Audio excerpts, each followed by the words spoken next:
हम किसे संत समझें? तो इसके लिए मानस में यत्र तत्र देखें, भगवान ने संतों के लक्षण बताए। अच्छा, जहां जहां संतों के लक्षण बताए हैं वहां भी अनोखी बात है।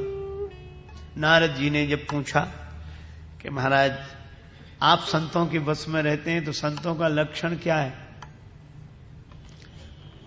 भगवान ने वहां कहा सट विकार जित अनघ अकामा, अनघ अकिंचन सुचि सुख धामा। चलो, सम दम नियम नीति नहीं डोलही, परुष वचन कबहू नहीं बोलही। संत कौन? गावही सुनहि सदा मम लीला, हेतु रहित परहित दमशीला। संत कौन? बोले जिसके मन में किसी के प्रति राग द्वेष न हो, जिसकी वाणी कभी कड़वे वचन न बोले, जिसकी वाणी से कभी कड़वा वचन न निकले, परुख वचन कबहू नहीं, जिसका मन कभी सदमार्ग का त्याग न करे, जिसकी इंद्रियां सन्मार्ग का त्याग न करे, सम दम। तो ये संभव कैसे है? कहा कि वो चिंतन ही नहीं करता संसार का। गावही सुनहि सदा मम लीला। भगवान बोले जो मेरे गुणों का गायन करे, मेरे गुणों का श्रवण करे, अकिंचन दीन भाव से रहे, सवई मान प्रद आप अमाने। भगवान ने संत लक्षण 2-3 जगह नारद जी को बताए, भरत जी के सामने भी संतों का लक्षण बताया, और कागभूषण जी ने गरुड़ जी को संतों के लक्षण बताए। इन तीनों प्रसंगों में अगर गंभीरता से हम लोग विचार करें तो यही सब लक्षण बताए। पर उपकार वचन मन काया, संत स्वभाव सहज खगराया। जिसका मन सहज ही दूसरे के भले की सोचे वह संत है। अच्छा, दूसरे का भला करे और बदले में कुछ न चाहे वह संत है। हेतु रहित परहित दमशीला, इंद्रियों का संयम रखे। अचल अकिंचन सुचि सुखधाम, अकिंचन दीन भाव से रहे। जैसे आपने वह प्रसिद्ध भजन सुना होगा, वैष्णव जन तो तेने कहिए जे पीड़ पराई जान रे। वैष्णव जन तो तेने कहिए जे पीड़ पराई जान रे। वैष्णव जन तो तेने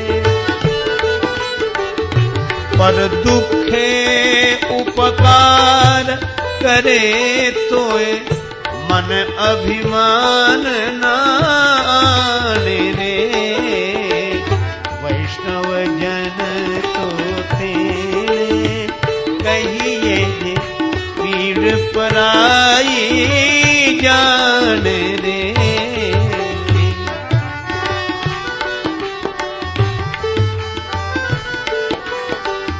सकल लोक मां सहुने बंदे, निंदा ना करे कीनी रे। सकल लोक मां सहुने बंदे, निंदा ना करे कीनी रे। बाक काछ मन निश्चल राखे, धन धन जननी तेनी रे।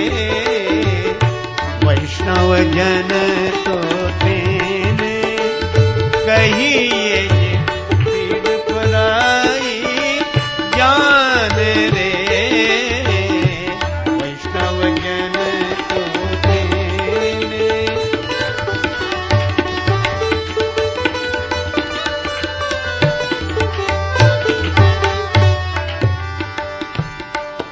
उसमें भी वही सब बात। भक्तराज नरसिंह जी की यह दिव्य वाणी संत लक्षण ही बता, ये पीड़ पर आई जाने, पर दुख दुख सुख सुख देखे पर, जो दूसरे के दुख से दुखी हो जाए, दूसरे को सुखी देखकर सुखी हो जाए। और इसलिए मैं आपसे निवेदन करूं कि इन जो लक्षण संत महापुरुषों के बताए, उसमें भगवान ने कहीं यह नहीं कहा कोई कैसे कपड़े पहने, यह नहीं कहा कि लाल कपड़ा पहने तो संत, पीले कपड़ा पहने तो संत, सफेद पहन ले तो और बड़ा संत, ऐसा तिलक लगाए तो संत और ऐसा तिलक लगाए तो संत, कहीं नहीं कहा। निराकार को माने, निराकार को जाने, सगुण साकार को माने सो संत। क्यों?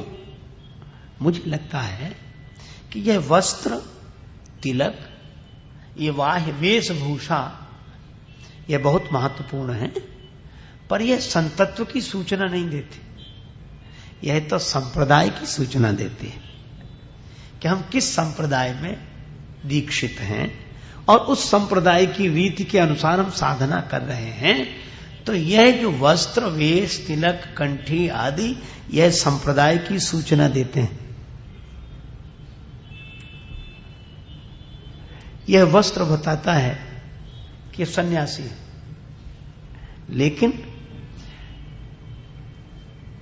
यहां सन्यासी की बात नहीं कही जा रही, यहां संत की बात कही जा रही। इसीलिए रामचरितमानस में आप देखो, राम जी सन्यासी नहीं है, पर सारी दुनिया क्या कहती, सबको कही राम सुठी साधु। और भरत जी के लिए क्या कहा जा रहा है, तात भरत तुम सब विधि साधु। इसलिए मैं आपसे निवेदन कर रहा हूं, एक बड़ा महत्वपूर्ण संदेश है कि हो सकता है कि सन्यासी हर कोई न हो पावे अपनी परिस्थिति और मानसिकता के आधार पर, लेकिन संत सब हो सकते हैं। अच्छा चलो, वो तो उन्होंने कहा, मैं यहां से कहूं आपसे कि आप जितने बैठे सब संत हैं, जितने बैठे सब संत हैं। क्यों? तुलसीदास जी ने एक संत की परिभाषा बताई, राम कथा शशि किरण समाना, संत चकोर करही जेहि पाना। जो भगवान की कथा सुने सो संत है। तो ये संत माने सज्जन, संतों का स्वभाव आ जाए दूसरे। अच्छा देखो, मैं कहता हूं धन्य है ऐसे संत, खोद खाद धरती सहे, काट कूट बन राय, कुटिल वचन साधु सहे, सबसे सहा न जाए। एक बड़े अवतार कोटि के सिद्ध संत हुए हैं महाराष्ट्र की धरती पर ही, शेगांव में श्री गजानन महाराज, शिरडी साईनाथ उसी समय के संत हुए। उनकी जीवनी में पढ़ रहा था, वो अपनी परमहंस अवधूत दशा में बैठे थे, तो कुछ 9 युवकों ने मिलकर उनकी पिटाई कर दी। अब पिटाई करने के लिए लाठी नहीं मिली तो गन्ना, और गन्ने अपने अपने हाथ में लेकर उनकी पिटाई की। और वो बैठे रहे, पिटते रहे, पीटने वाले ही थक गए, पसीने पसीने हो गए, बैठ गए। और जब वो बैठ गए तो उठे, उठकर वो गन्ने के टुकड़े टुकड़े हो गए थे, शरीर पर निशान थे। उन गन्नों को इकट्ठा किया और उनके टुकड़े से रस निचोड़ा, और रस निचोड़कर इकट्ठा किया और उन्हीं को पिलाया कि तुम लोग थक गए हो, लो पियो। तुम थक गए, पियो। इसीलिए साधु होना कठिन है, चढ़ना पेड़ खजूर, चढ़े तो चाखे प्रेम रस, गिरे तो चकनाचूर। अच्छा आप विचार करो, तुलसीदास जी महाराज 125 वर्ष की वय में विनय पत्रिका लिख रहे हैं, और उसमें कहते हैं, हे रघुनाथ जी, कबहू कहो यही रहानी रहोगो, श्री रघुनाथ कृपालु कृपाते, संत स्वभाव गहोगो। संत तो मैं हो गया पर स्वभाव नहीं मिला, क्या ये स्वभाव भी आएगा? एक बड़े सिद्ध कोटि के वयोवृद्ध महात्मा, सन्यासी संत, ज्ञान के पूरे अधिकारी, ब्रह्म भाव में रहने वाले महात्मा अपने छोटे गुरु भाई को प्रणाम करने लगे। उन्होंने, अरे महाराज आप क्या करते हो ये? बोले मुझे आशीर्वाद दे दो। बोले आप तो साक्षात ब्रह्म रूप हैं, आपको क्या आशीर्वाद? तो उन्होंने जो बात कही वो बड़ी अनोखी थी। उन्होंने कहा कि यह बात तो सही है, मेरी बुद्धि में निश्चय है, वैसी अनुभूति है, मैं ब्रह्म रूप हूं। फिर आशीर्वाद का है? बोले मेरा मन संत हो जाए, इसके लिए आशीर्वाद देता। मन में संत का भाव आ जाए, किसी से राग द्वेष ना हो, किसी की विपत्ति देखकर हम खुश ना हो, दूसरे को सुखी देखकर हम सुखी हो जाएं, संत है। आज का आदमी तो अपने दुख से उतना दुखी नहीं जितना दूसरे के सुख से दुखी है। तो संतों के जो लक्षण हैं, सीधी बात, मम गुण ग्राम नाम रथ। भगवान कहते हैं जो मेरे परायण होकर दीन भाव से रहता है, सबको मेरा रूप मानकर अभिमान रहित होकर नीति और प्रीति पूर्वक जीवन यापन करता है। तुलसीदास जी ने एक दोहा लिखा, वो मैं सुना दूं आपको। शील गहन, जिसका शील मन शांति कभी भंग ना हो। शील गहन कैसे होगी ऐसी स्थिति? बोले सबकी सहानी। किसी ने कुछ कह दिया, कोई बात नहीं। शील गहन सबकी कहानी, शील गहन सबकी सहानी, और कहानी ही ये मुख राम, तुलसी रहिए या रहनी संत जनन को काम। इसलिए भगवान कहते हैं कि जो मेरे प्रिय हैं, जो ऐसे संत हैं, कौड़ी रखे न पास में मांगत में सकुचाएं, तिनके पीछे हरि फिरे कहूं भूखे न रह जाएं। कबीरा मन निर्मल भया जैसे गंगा नीर, पाछे पाछे हरि फिरे कहत कबीर कबीर। भगवान बुद्ध के एक शिष्य ने कहा कि महाराज अब मैं पर्यटन करूं। भगवान बुद्ध बोले क्यों? बोले आपने संत बना दिया तो संत को घूमना चाहिए। भगवान बुद्ध बोले जरूर जाओ, लेकिन दुनिया वाले अच्छे नहीं हैं, कुछ लोग तुम्हारा अपमान करेंगे। उसने कहा कि अपमान ही तो करेंगे, गाली थोड़े ही देंगे। भगवान बुद्ध बोले कुछ लोग गाली भी दे सकते हैं, वो तो गाली देंगे, डंडा थोड़े ही मारेंगे। तो बोले कुछ लोग डंडा मारने वाले भी मिले, बोले डंडा ही तो मारेंगे, जान से थोड़े ही मारेंगे। और बोले किसी ने जान से भी मार दिया, बोले तो अच्छा है, जो 10 दिन बाद होना तो पहले ही सही, उसमें क्या है। भगवान बुद्ध बोले कि अब तुम संसार में घूमने लायक हो गए। संसार में घूमकर संत तभी सुखी रह सकता है, सममान निरादर आदर ही सब संत सुखी विचरंत मही। संत का लक्षण बताए, निंदा स्तुति उभय सम, ममता मम पद कंज। आपने देखा होगा जब कोई मस्ती से झूमते हुए चलता है तो लोग क्या कहते हैं? क्या हाथी की तरह झूमता हुआ आ रहा है। अच्छा, हाथी की विशेषता क्या है? हाथी जब किसी गांव से निकलता है तो श्रद्धालु लोग हाथ जोड़कर खड़े हो जाते हैं, जय हो गणेश जी महाराज, जय हो गणेश जी महाराज। हाथी के जितने हाथ जोड़े जाते हैं श्रद्धालुओं के द्वारा, शायद और किसी पशु के जोड़े जाते हो। पर दूसरी विडंबना भी है, जितने भौंकने वाले इसके पीछे पड़ते हैं, शायद किसी के पीछे पड़ते हैं। गांव भर के श्रद्धालु हाथ जोड़कर आगे खड़े होते हैं और गांव भर के कुत्ते भौंकते हुए पीछे पड़े होते हैं। लेकिन हाथी की विशेषता क्या है? उसकी चाल में मस्ती बनी रहती है। हाथ जोड़ने वालों के पास खड़ा नहीं होता और भौंकने वालों की ओर मुड़कर देखता नहीं, इसीलिए चाल में मस्ती है। और संकेत यह है कि जिसकी जितनी स्तुति होगी, निंदा भी उसी की उतनी होगी। जिसके सामने हाथ जोड़ने वाले जितने खड़े होंगे, भौंकने वाले उतने ही पीछे पड़े होंगे। हालांकि भौंकने वाले आगे नहीं आते, इतनी हिम्मत ही कहां होती भौंकने वाले, वो तो पीछे ही पड़े होते हैं।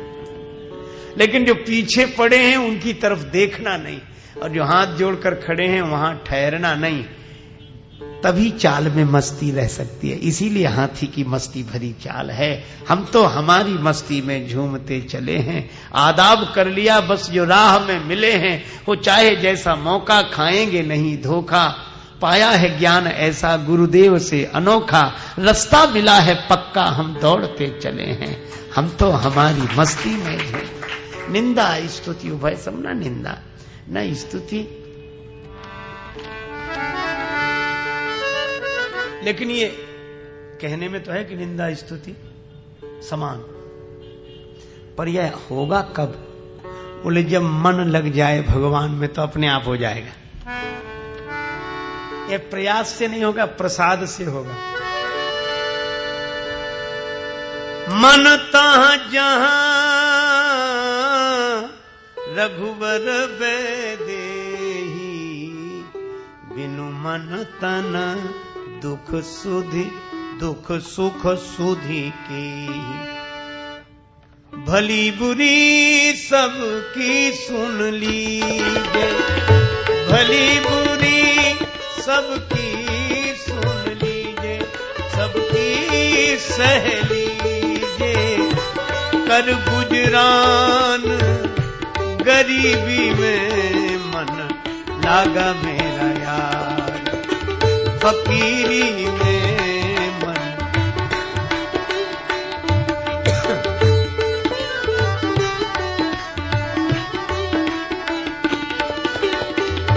आखिर ये तन खाक मिलेगा, कहाँ फिरत मगरूरी में मन लागा मेरा नाम, फकीरी में लागा मेरा नाम।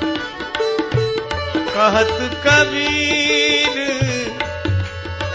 सुनो भाई साधो, साहब मिलत सबूरी में मन लागा मेरा राम, मन लागा मेरा राम, मन लागा मेरा राम। संत माने जिसके मन की आसक्ति भगवान से हो, जिसका मन भगवान में लगा हो, वही संत है।